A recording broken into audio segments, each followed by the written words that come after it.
પ્રકૃતિ સ્ત્રી કે પુરુષ જેવી ના હોવી જોઈએ, પણ પ્રાજ્ઞા પુરુષ જેવી પૌરુષી પ્રકૃતિ.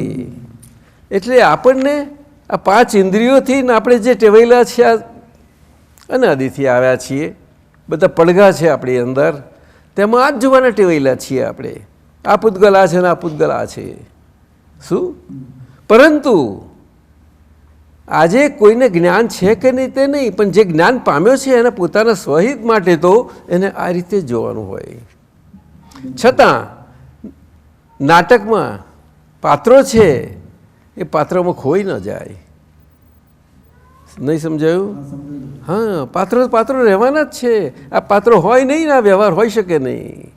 વ્યવહાર હોય કે ચિત્ત 24 તીર્થંકર ભગવંતો આવા જ નાટકમાંથી પાત્ર તરીકે નીકળી ગયા છે બધા, અને આ જ બોધ મળ્યો છે દરેકને.